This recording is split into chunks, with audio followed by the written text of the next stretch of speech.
Bonjour à tous, j'espère que vous allez bien. On se retrouve pour le brief du vendredi 11 novembre 2022, donc dernier brief de la semaine. On fera une petite mise à jour Bitcoin et on parlera du CPI. J'oubliais le nom, donc des chiffres de l'inflation aux US qui sont positifs et on verra justement.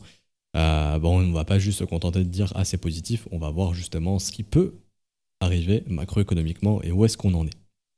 Alors du coup, le Bitcoin, bon, on a eu un rebond poussé et motivé par les chiffres du CPI qui sont bons, qui sont meilleurs qu'attendus.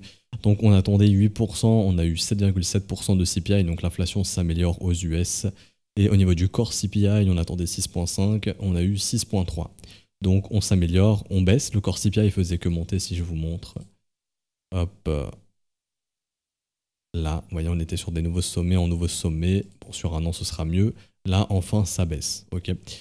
Ça baissait un petit peu ici, ça avait repris, mais bon, là, c'est bien, ça rechute. Donc ça, c'est positif, mais surtout le CPI qui, lui, faisait que monter. Enfin, que monter. Qui baissait, mais doucement. Et puis là, on commençait à stagner. Donc là, enfin, on a une bonne baisse. Du coup, ça va faire quoi? Ça va faire que, début novembre, si je dis pas de bêtises, la Fed avait annoncé une hausse des taux plus durable, mais possiblement moins agressif. Donc plus durable, ça c'est sûr. Ils ont pour objectif de continuer de monter les taux d'intérêt, donc les taux directeurs, mais de le faire possiblement d'une façon moins agressive. Et ça, soit dès décembre ou soit dès février. Le dilemme, c'était soit en décembre, soit en février. En tout cas, c'était prévu soit en décembre, soit en février. En tout cas, ils allaient... Enfin, c'est pas encore fait, mais du coup, ils attendaient les chiffres de l'inflation, de voir si ça s'améliore ou si ça stagne. Si ça stagne, possiblement qu'ils allaient plutôt diminuer l'agressivité parce qu'en fait actuellement on a une hausse des taux qui se fait de 0,75 points en 0,75 points. Ok, donc hop 0,75, hop 0,75, hop 0,75, ok, tous les mois. Sauf que maintenant la hausse des taux va durer, mais ça sera plus 0,75, mais par exemple 0,5. La question c'est est-ce que ça allait commencer à faire du 0,5 dès décembre ou en février? Elle a vu que l'inflation s'améliore, mieux en plus que prévu, et que c'est ce que Powell a dit pendant son discours, que c'était vraiment une data hyper importante, et ben il y a de grandes chances que la prochaine hausse de décembre soit 0,5 ou 0,25, ce qui est pricé par le marché à l'instant T, c'est 0,5. Du coup, que maintenant on soit plus dans du 0,75 comme avant, mais dans du 0,5, voire du 0,25, et que vous voyez, la hausse des taux commence à se réduire. Les taux ne baissent pas, les taux continuent de monter, mais moins agressivement qu'avant. Et donc ça, c'est positif pour le marché, puisque des taux qui montent beaucoup moins rapidement, le marché à cet à risque, lui, apprécie. Ok. Et donc tout simplement, ça veut dire qu'on va moins renforcer la valeur de l'argent, parce que dans un monde où on renforce la valeur de l'argent, on exit un marché risk-on qui était tout en haut, un dollar qui était très faible, et du coup tout naturellement, on dérisque sur les assets à risque, donc sur les actions, les indices, etc. Donc ça chute et on renforce sur le dollar, donc on se barre dans le cash. Ok. Donc c'est ce qui fait aussi que le dollar perd un peu de sa force, mais ça on y reviendra après. Et du coup, c'est ce qui fait qu'une hausse des taux moins prononcée, c'est bien. Maintenant, ça ne veut pas dire que les taux vont rebaisser. On n'est pas encore dans la phase où ça y est, l'inflation est maîtrisée, les taux on baisse. Parce que eux, ils veulent une inflation à 2%. Quand l'objectif des 2% sera atteint, il n'y aura plus de hausse des taux. Donc ici, quand on regarde sur les 5 dernières années, vous voyez que de 2020 jusqu'à 2022, on avait une inflation qui a pas mal progressé ici. Et là, ça commence à baisser doucement. Mais est-ce que la Fed va se reposer sur ses lauriers et dire c'est bon, on monte plus les taux? Non, elle va juste continuer de les monter, mais moins agressivement. Ok, et ça, c'est positif pour le marché. On a possiblement peut-être atteint un pic inflationniste. Je dis bien peut-être. Parce que du coup, et avant de commencer par Bitcoin, je vais commencer par la macro du coup. Vous avez ici le dollar qui perd de sa valeur, le dollar index, qui va probablement rentrer dans un range. Je vais juste changer de graphe parce que celui-ci est un peu relou. On va partir sur le futur. On va, hop, clean tout ça. Ok. Là où ici, vous avez le dollar index. Le dollar index, il a instauré un top ici, les M se sont formés, etc. Donc, il y a un reverse sale qui s'est fait ici, là, il n'y a pas de problème. Je mets le premier arrêt. Il y a de grandes chances que l'objectif, ce soit de venir sur le premier arrêt vers les 105 points environ. Après, toutes ces structures baissières ici, ces pertes de momentum, le biais ici qui est bearish, qui lui aussi fait des M, on a clairement changé la dynamique, on n'avait pas ça avant, là, ça se forme. Par exemple, là, si je vous cache le prix, vous voyez que même le biais, il faisait pas ça avant. Le biais, il faisait W. Bon, juste ici, ça avait faibli un petit peu. Donc, on est peut-être là et qu'on va se faire reverse comme ça. Mais bon, c'est pas la même chose, hein, 96 points et 120 points quasiment. 115 points. Donc là, oui, il y a un reversal qui s'est fait. Donc, objectif serait probablement 0,382. Et ensuite, pour moi, range. C'est-à-dire que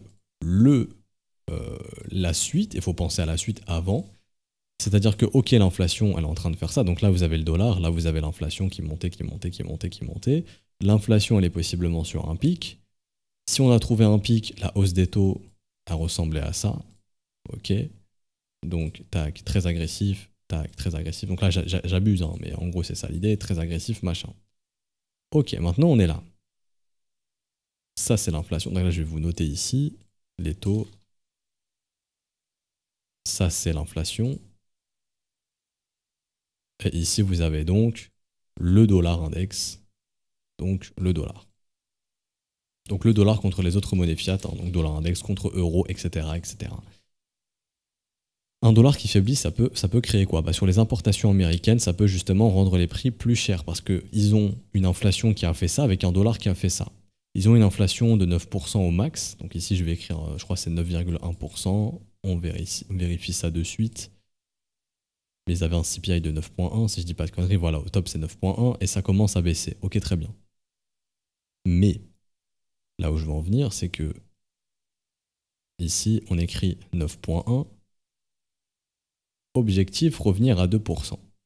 Le 2%, on va dire qu'il est ici. Là, c'est 2. Ok, très bien. Bon, ici, c'est 2. Là, vous avez les taux. Ça commence à baisser. Donc, au mieux, les taux, maintenant, on sait que grande chance que ça augmente moins, que l'inflation continue de baisser. Ok. Comme ceci. Donc, hop, les taux, on les monte un petit peu moins. Donc ça sera la gueule de la hausse des taux possible, enfin des taux directeurs américains. Mais là où je veux en venir également, c'est que le fait que vous avez un dollar qui a fait plus de 20% contre toutes les monnaies fiat et que vous avez quand même 9,1%, c'est que votre inflation elle est quand même très grave. Dans le sens où, par exemple, en Europe, vous avez actuellement 10% d'inflation, mais l'euro, il a perdu 20% de sa valeur contre le dollar et contre les autres monnaies. C'est-à-dire que, par exemple, si l'Europe fait des deals avec, si certains pays font des deals avec les pays de Golfe, etc., pour du pétrole, de l'énergie, enfin peu importe, il faut savoir que les pays de Golfe, leur monnaie, elle est indexée au dollar, donc ça revenait beaucoup plus cher à l'Europe. Parce qu'en gros, par exemple, toutes les monnaies, tout ce qui est dirham, le rial, etc., donc la monnaie saoudienne, etc., ont pris énormément de valeur, parce qu'ils sont indexés au dollar. Donc ils ont aussi pris plus de 20% contre l'euro. Et du coup, c'est ce qui fait qu'au niveau des importations, c'était beaucoup plus cher pour les Européens, mais ils ont que 10% d'inflation. Par contre, eux, les Américains, ils ont la chance de faire beaucoup d'échanges en dollars, mais quand il y a des échanges avec, par exemple, les pays asiatiques ou etc., où ça passe pas forcément par du dollar, bah à ce moment-là, ça leur revient plus cher. Enfin, ça leur revenait moins cher, entre guillemets, parce qu'ils avaient un dollar qui était très fort. Mais là, si le dollar il faiblit, est-ce que la baisse de l'inflation va pouvoir justement subvenir à la baisse du dollar? Si ce n'est pas le cas, si le dollar baisse trop, comme ça, et que ça recrée de l'inflation, eh ben ils n'auront pas le choix de faire quoi? De rehausser les taux plus pour renforcer leur dollar et permettre à l'inflation de continuer de diminuer. Parce qu'on peut très bien voir ça, c'est-à-dire en gros, vous avez oui l'inflation qui baisse, il y a vraiment une réelle baisse des prix, machin, de bidule chouette, ça baisse comme ça. Mais si votre dollar il commence à un peu trop baisser, ça peut réduire la baisse de l'inflation qui peut être comme ça, et du coup, bah, les objectifs de 2%, ça va être chaud de les avoir avant très longtemps. Et vu qu'ils les veulent quand même assez rapidement, idéalement, par exemple en Europe, ce serait de revenir à une bonne inflation d'ici 2024. Donc je pense que les US, ils ont aussi cet objectif-là. Je sais plus, ça date hein, quand ils disaient quand est-ce qu'ils voulaient revenir à 2, enfin idéalement. Donc ils ont réussi la première étape, c'est-à-dire de freiner l'inflation, mais ils avaient un dollar qui était très fort. Et ça les avantage beaucoup. Ou en Europe, il y avait un euro très faible, mais il y a une inflation similaire. Bon, l'Europe, ils n'ont pas réussi encore à, comment dirais-je, à avoir une bonne inflation. On est à 10% en Europe et ça continue de monter. On est sur de nouveaux sommets en nouveaux sommets. Il y a des pays qui sont à plus de 20%, etc. Mais là où je veux en venir, c'est qu'il y a un euro qui a fait moins 20%. Là où ils ont un dollar qui a fait plus 20%. Vous comprenez la différence entre l'Europe et les US, qui ont une inflation assez similaire, mais d'un côté, il y a un dollar qui a fait plus de 20%. Et du coup, c'est ce qui, moi, me fait penser que je pense perso que le dollar va venir sur le premier arrêt, vers les 104, 105, qui va le maintenir, qu'on va créer un range, et ensuite on voit. Est-ce que l'inflation permet de descendre? Si elle descend encore plus, ok, à ce moment-là, il n'y a pas de problème. Les taux continuent de monter un petit peu. L'Europe, elle, pour justement réduire son inflation, elle va monter plus ses taux, donc on aura des taux plus agressifs, pas plus hauts, mais on aura une hausse des taux un peu plus agressive possiblement en Europe qu'aux US, donc c'est ce qui va renforcer l'euro contre le dollar, donc le dollar index qui va continuer de chuter. Ok, donc soit on dessine ça et on retrace tout ce bordel, et au bout d'un moment, bon, l'inflation est maîtrisée, malgré la baisse du dollar, l'inflation est maîtrisée, et à ce moment-là, on se retrouve avec ici, hop, une hausse des taux plate, en attendant qu'on aille à 2%, donc ils ne montent plus les taux. Et puis après, la suite logique, c'est une fois que les taux sont flats, qu'on atteint les objectifs, bah, peu à peu baisser les taux. Et donc ça, super bullish pour les assets à risque. Mais il y a le risque que la chute du dollar impacte trop les prix au niveau des importations, que l'inflation persiste, que ça redonne un petit peu de force aussi du coup au gaz, au pétrole, etc. Donc il faudra surveiller les commodities aussi, donc les matières premières. Et si les matières premières augmentent, que le dollar perd trop de sa force, que du coup les importations recoûtent trop cher et que ça se retranscrit dans le prix, et que l'inflation reprend aux US, ou en tout cas qu'elle stagne trop ou qu'elle remonte légèrement, on ne soit pas dans ce scénario-là, mais une inflation qui, bon, ok, ça a baissé, mais voilà, ça refait comme ça et ça fait ça. Ça, c'est ce qu'ils veulent pas voir. Bon, bah à ce moment-là, ils seront obligés soit d'avoir une hausse des taux plus durable, donc en gros ça, donc toujours de 0,25 en 0,25 ou en 0,5, mais en gros que ça ressemble à ça et qu'on a, je sais pas moi, 7-8% de taux, plus, sait-on jamais. En gros, voilà, ça ressemble à ça. Et du coup, ça peut renforcer le dollar, possiblement, ou au moins lui permettre de continuer de ranger. Mais du coup, hausse des taux prolongés, plus de taux, une liquidité moindre, du coup des marchés assez à risque, pas qui continuent de chuter, enfin qui peuvent continuer de chuter, mais qui ne redéclencheront pas de nouveaux marchés haussiers, tant que cette hausse des taux n'est pas stoppée, ou au moins tant que ces taux ne rebaissent pas. Donc c'est ça le dilemme. Moi en tout cas, ce qui m'intéresse maintenant de savoir, c'est oui, l'inflation aux US, elle descend. Elle descend malgré un dollar qui, lui aussi, depuis septembre, depuis 2 mois, faiblit un petit peu, donc c'est bien. Mais au bout d'un moment, est-ce que justement l'inflation va permettre de baisser autant s'il y a un dollar qui faiblit? Du coup, je pense qu'il faut tout faire aussi pour continuer, pour que les Américains puissent avoir un dollar qui vraiment se fasse pas défoncer. Et du coup, actuellement, le dollar, bon, qui fait M, etc. Pour moi, objectif premier arrêt. Ensuite, je m'attends pas, ça peut arriver, hein, mais je m'attends pas à ce que le dollar il fasse ça direct.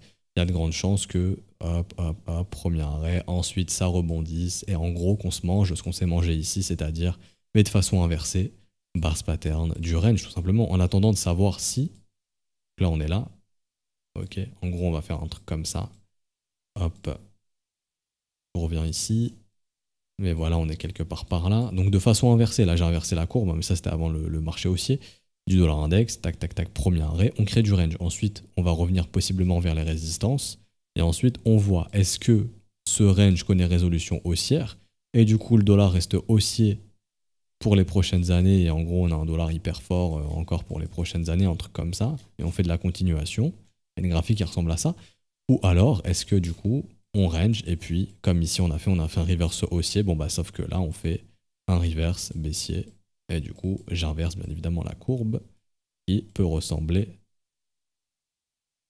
à ça.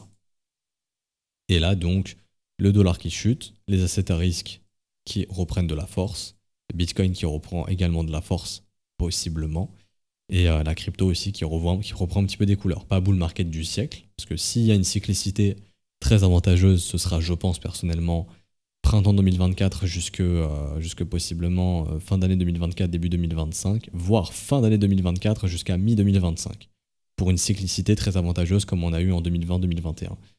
Ok, mais du coup, il faudrait idéalement un dollar qui ressemble à ça, enfin une macroéconomie totalement inversée, c'est-à-dire une inflation maîtrisée, une hausse des taux en pause, voire des taux qui rebaissent, une liquidité qui revient dans le marché, etc., etc. Actuellement, ici, on a les chiffres en termes de liquidité. Je vous avais déjà montré ça, hein, mais c'est pas, ça veut bien fonctionner. Je vais refresh. Mais à l'instant T, c'est pas encore trop ça. Donc, il n'y a plus un aussi gros retrait de liquidité qu'avant, mais il n'y a pas non plus une liquidité monstrueuse qui revient. Bon, ça ne veut pas charger TradingView Bug de mon côté en ce moment, je ne sais pas pourquoi. Peut-être c'est Brave, faudrait que je mette à jour Brave possiblement, parce que j'ai des problèmes aussi sur d'autres sites. Je verrai ça. Mais oui, pour faire très simple, il n'y a pas une liquidité monstrueuse qui revient. Et du coup, hier, on revient sur le S&P 500 cette fois-ci.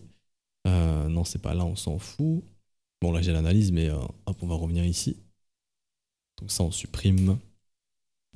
Donc on a le S&P 500 qui apprécie énormément, énorme bougie, ça fait longtemps qu'on n'avait pas eu une aussi grosse bougie verte comme ça. W au niveau du premier arrêt, continuation, donc c'est très bien ici. on vient au contact de la trendline, on pourrait venir au contact de la trendline, c'est l'objectif de la continuation AB égale CD.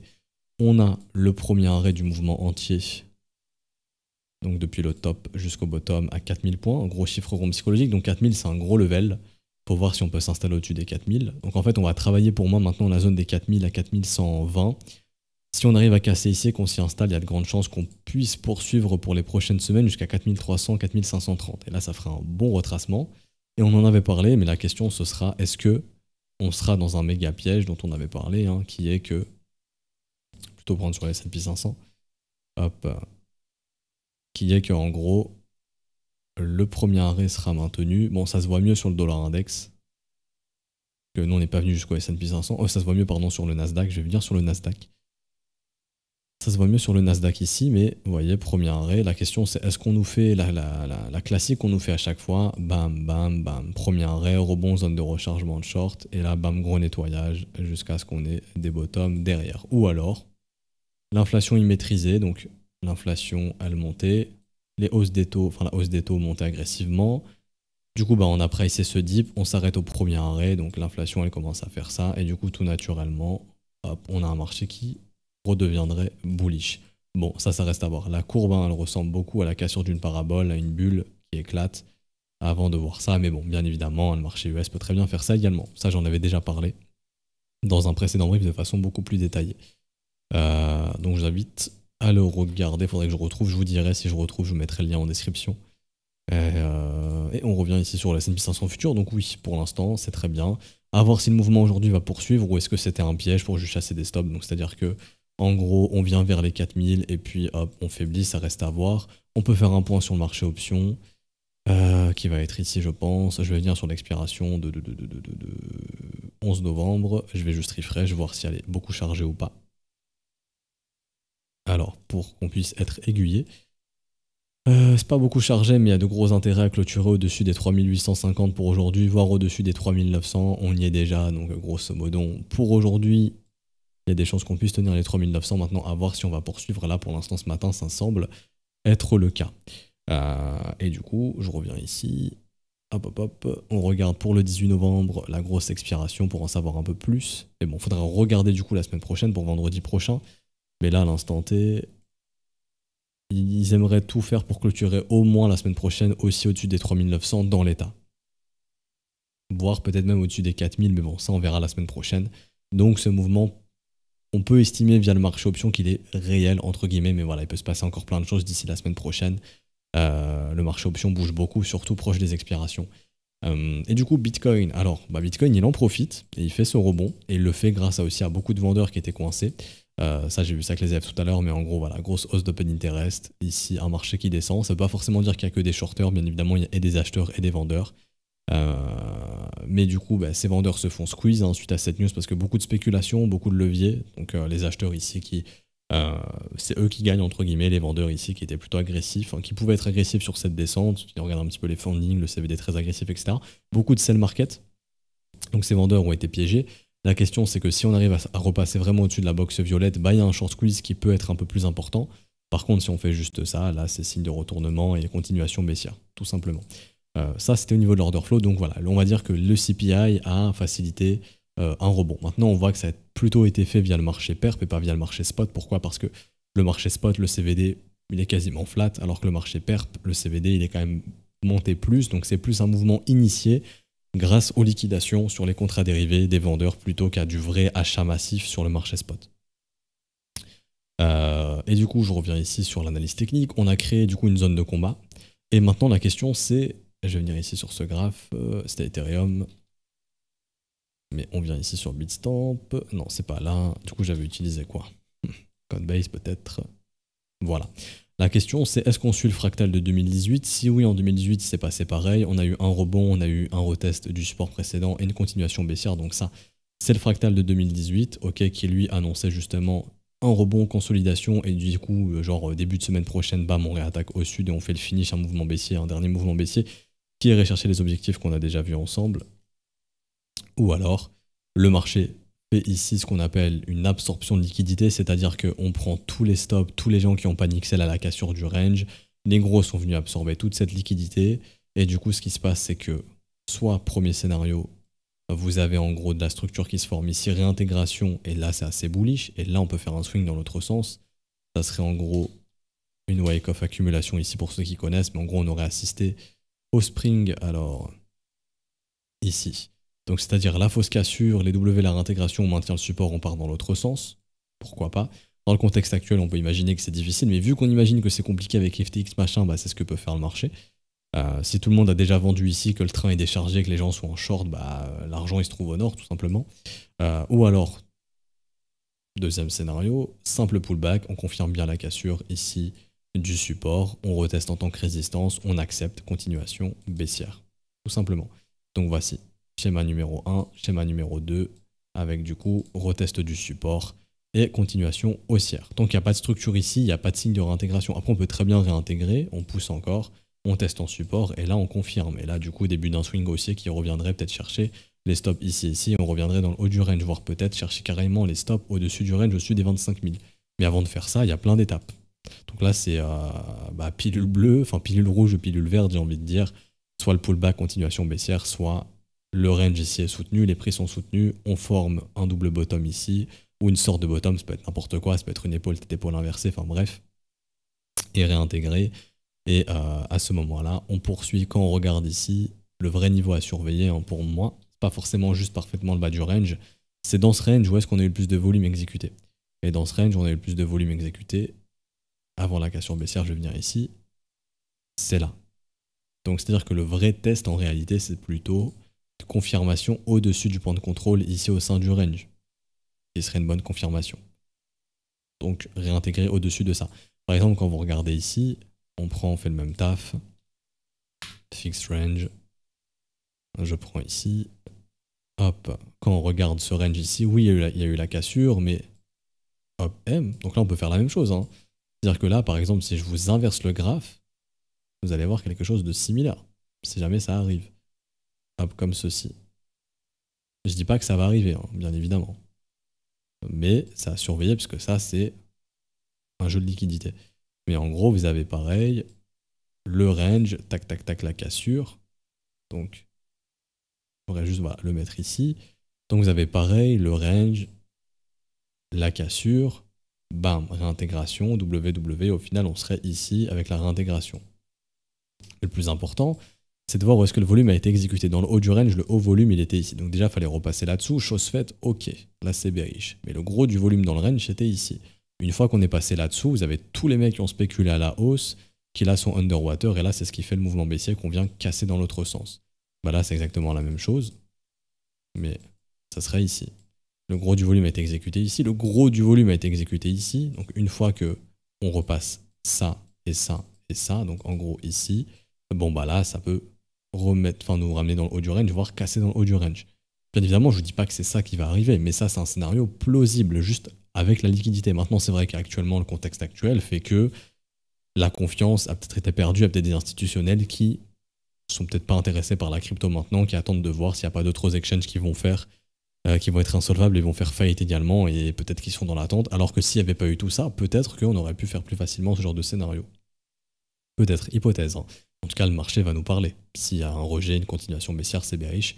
S'il y a réintégration et qu'on repasse tous les niveaux de haut volume ici, exécutés, bah, c'est qu'il y a une volonté de revenir dans le haut du range, voire de casser plus haut. Okay, donc retenez bien ce schéma ici, puisque c'est probablement le schéma des prochains jours ou des prochaines semaines. J'ai fini ici pour aujourd'hui, donc j'espère que ça vous aura plu. Si c'est le cas, n'hésitez pas à laisser un petit pouce bleu, vous abonner si ce n'est pas déjà fait, à nous rejoindre sur Discord, je mets le lien en description et en commentaire. Demain, je pense que je vous publie, demain, je vous publie la vidéo d'analyse de la newsletter qui a été faite la semaine dernière. Donc elle sera disponible publiquement. Si vous la voulez maintenant, n'hésitez pas à rejoindre la newsletter. Si vous souhaitez vous former et rejoindre l'école, n'hésitez pas également, c'est le bon moment de le faire via les modalités crypto, donc tout ce qui est paiement BNB, Ethereum, USDT, BUSD, USDC. Vous avez les adresses ici, les montants ici, et vous avez simplement l'étape à faire, donc simplement envoyer le TXID au professeur, donc on est connecté ici, clic droit, envoyer un message ici, vous envoyez le TXID et c'est tout bon. On vous le valide et on vous met votre rôle élève et vous avez accès au contenu de l'école et vous avez accès à la communauté privée de l'école. Du coup, on se retrouve lundi pour une prochaine update. Bon week-end à tous. Ciao, ciao.